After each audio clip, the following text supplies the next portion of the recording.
வேட்டையின் trailer வழக்கம் போல super star படத்தினுடைய ட்ரெய்லர் மாதிரியே யாராக இருந்தாலும் அவனை பிடிச்சிடணும், அவனை ஒழிச்சே தரணும், என்கவுண்டர் பண்ணுங்கன்னு போலீஸ் உயர் அதிகாரி சொல்கிறாரு.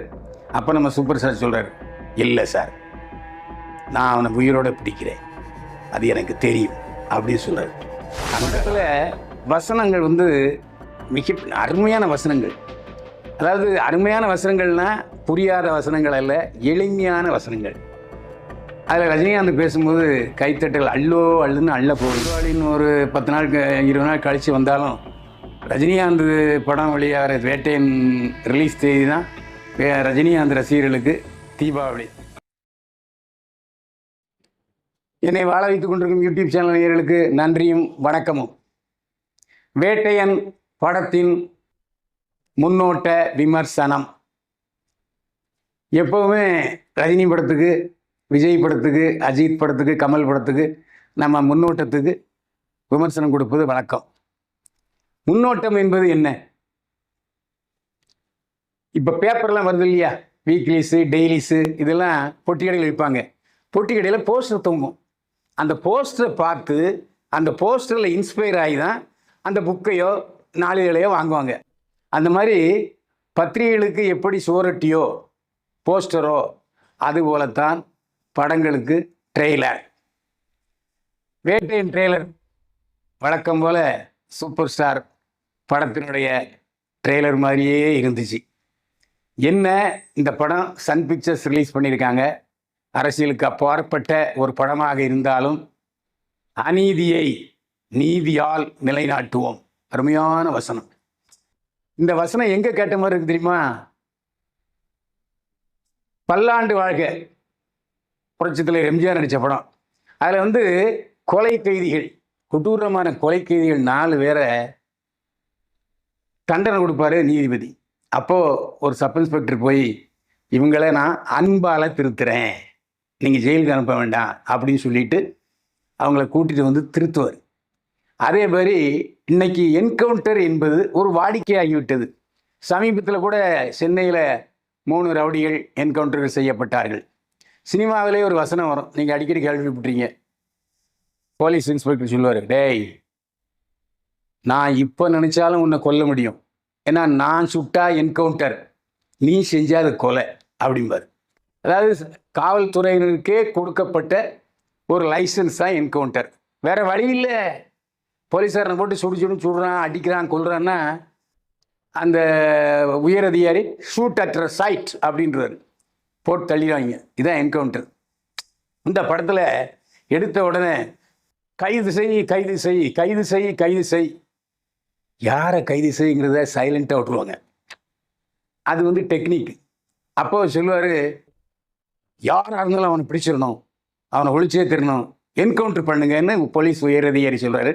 அப்போ நம்ம சூப்பர் ஸ்டார் சொல்கிறார், இல்லை சார், நான் அவனை உயிரோடு பிடிக்கிறேன், அது எனக்கு தெரியும் அப்படின்னு சொல்கிறார். அங்கே தான் பல்லாண்டு வாழ்க எம்ஜிஆர் ரஜினி ரூபத்தில் வர்றார். என்கவுண்டர் பண்ணாதீங்க, நான் அவனை திருத்தி அவனை பிடிக்கிறேன் அப்படின்னு சொல்கிறார். என்கவுண்டர் தேவையில்லை, அதாவது மனசு திருந்த வேண்டும். உடல் இப்போ ஒருத்தனை சுட்டு கொள்றதுலாம் என்ன பிரயோஜனம்? அதே சமயத்தில் அவன் சுட்டுக்கொள்ள ஒரு பதிலாக அவனை மனசை திருத்தினா எப்படி இருக்கும்? அதான் படத்தினுடைய கதை. அது ஏற்கனவே ஜெய்பீம் படத்தில் ஒரு புதுமையான புரட்சி கருத்தை சொல்லியிருப்பார் தேச ஞானவேல். அந்த அடிப்படையில் தேச ஞானவேல் படத்தை பார்த்த பிறகு தான் சூப்பர் ஸ்டார் ரஜினிகாந்த் இந்த படத்தை பார்த்து கதை கட்டிருக்காரு. கமர்ஷியலாக இருக்கட்டும்னு சொல்லியிருக்காரு. சரியான கமர்ஷியல் படத்தில் ட்ரெய்லரில் காதலே கிடையாது, வாழ்நிலை ஃபைட்டு ஃபைட்டு ஃபைட்டு. சும்மா அதிரி புதிரி சண்டை காட்சிகள் அள்ளி தெளித்திருக்கிறார். அதே போல் இசையமைத்திருக்கிறார் அனிருத்து. ஏற்கனவே அவர் ஜெயிலர் படத்தில் ரஜினிகாந்துடைய பாராட்டை பெற்றவர். அதே போல் எஸ்ஆர் கதர் ஒளிப்பதிவு செய்திருக்கிறார். கதை திரைக்கதை வசனம் எழுதி இயக்கியிருக்கிறார் தேச ஞானவேல். இந்த படத்தை லைக்கா புரொடக்ஷன் தயாரித்திருக்கிறார். லைக்கா புரொடக்ஷன் தலைமை நிர்வாக அதிகாரியாக பணிபுரிகிறார் தமிழ் குமரன்.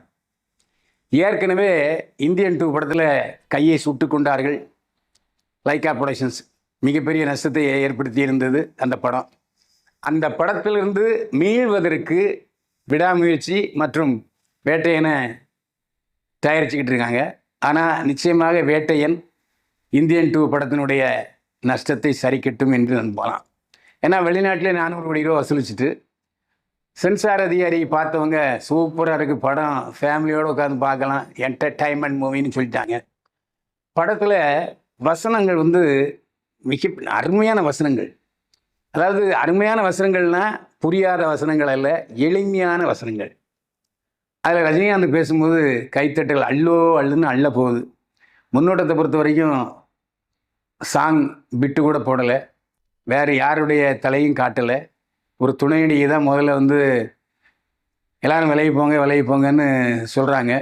போலீஸ் அதிகாரியுடைய உரையாடல் தான் படத்தில் அந்த முன்னோட்டத்தில் வந்திருக்கு. அடுத்தடுத்த முன்னோட்டங்களில் வருமா என்னமான்னு தெரியல. ஆனால் முன்னோட்டம் ஒரு ஆக்ஷன் பேக் மூவிங்கிறத வேக்கிட்டே நிரூபிச்சிருக்கு.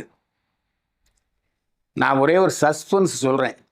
வேட்டைன்னு ஒரு டைட்டில் இருக்குல்ல, இந்த முன்னோட்டத்தில் வர்ற டைட்டிலை ஜூம் பண்ணி பாருங்கள். அதாவது லென்ஸ் வச்சு பாருங்கள், அதில் ஒரு புதுமையான விஷயம் உங்கள்கிட்ட இருக்குது. நான் இப்போ அதை சொன்னேன்னா பிரளயமாயிடும், அதெல்லாம் நான் சொல்லலை.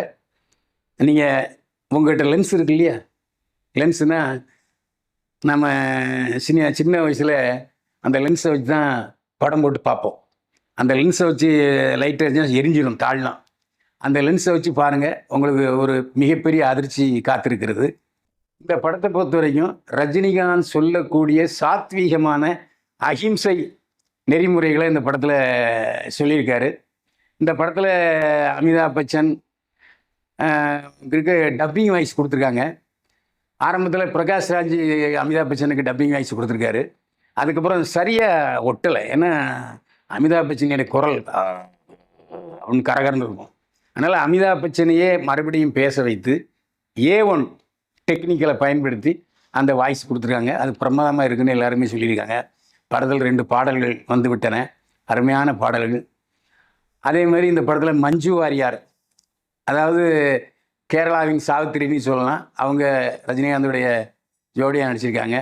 அமிதாப் பச்சன் 34 வருடங்களுக்கு அப்புறம் இந்திய சூப்பர் ஸ்டாரும் தென்னக சூப்பர் ஸ்டாரும் இணைகிறார்கள் இந்த படத்தில். என்கவுண்ட்ரு பண்ணணும்னு சொல்லக்கூடிய உயரதிகாரியாக அமிதாப் பச்சன் வருகிறாரு. இல்லை சார், நான் அவங்கள திருத்தி அவங்கள பிடிச்சிடுறேன் அப்படின்னு சொல்கிறாரு. அதுதான் படத்தினுடைய சப்ஜெக்டே.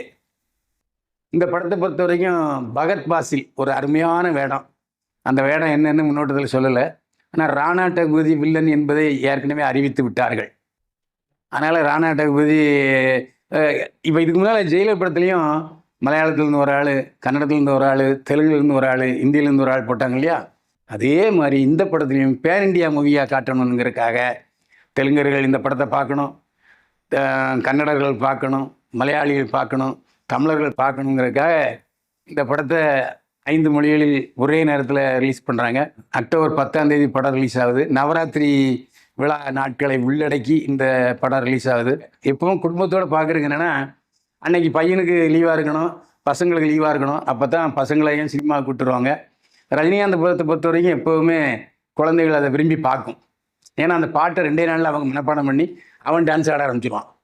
அந்த மாதிரி இது குழந்தைகளுக்கான படம். குழந்தைகள் விஷயமும் படத்தில் இருக்குது. நிச்சயமாக ரஜினிகாந்த் எல்லா படத்துலையும் பார்த்திங்கன்னா குழந்தைகளுக்கான விஷயங்களை வைப்பார். இதுலேயும் தேச ஞானவேல் வச்சிருக்காரு நம்பலாம். படம் 2.25 மணி நேரம் ஓடுது, 2 மணி 43 நிமிஷம் ஓடுது. UA சர்டிஃபிகேட் கொடுத்துருக்காங்க, சென்சார் சர்டிஃபிகேட்டு. அதாவது 10 நாட்களுக்கு முன்னாலேயே சென்சார் சர்டிஃபிகேட் வாங்கி தயாராக இருக்காங்க லைக்கா ப்ரொடக்ஷன்ஸு. லைக்கா ப்ரொடக்ஷன்ஸு இந்த படத்தில் ரொம்ப சந்தோஷமாக இருக்காங்க. ஏன்னா இந்த படத்தை வாங்கி தமிழ்நாட்டில் வெளியிட போகிறது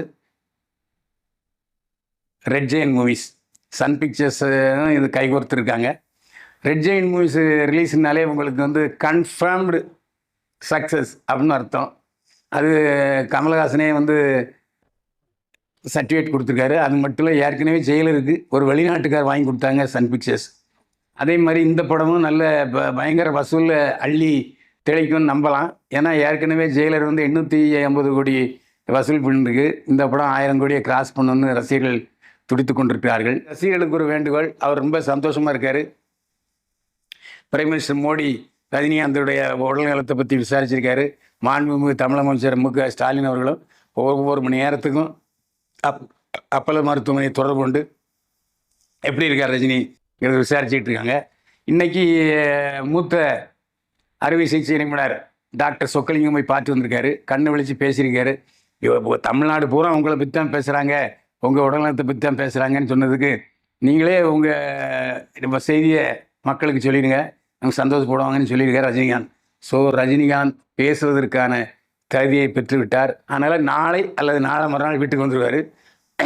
அவருக்கு ரஜினிகாந்த் இன்னும் மேன்மேலும் உடலம் பெற்று எப்படியும் அவர் இனிமேல் ஷூட்டிங் போகிறதுக்கு 4 வாரம் ஆகுன்ட்டாங்க டாக்டர்.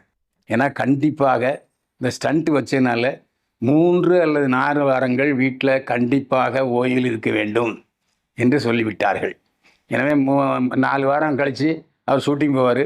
அப்போது அந்த வெற்றி செய்தியை, வசூல் செய்தியை ரஜினிகாந்துக்கு பரிசாக வழங்குவதற்கு ரசிகர்கள் ஆவலோடு இருக்கிறார்கள்ங்கிறது தான் செய்தி.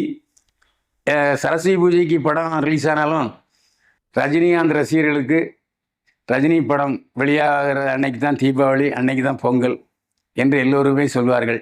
எனவே தீபாவளின்னு ஒரு 10 நாள் 20 நாள் கழித்து வந்தாலும் ரஜினிகாந்த் படம் வெளியாகிற வேட்டையின் ரிலீஸ் தேதி தான் ரஜினிகாந்த் ரசிகர்களுக்கு தீபாவளி.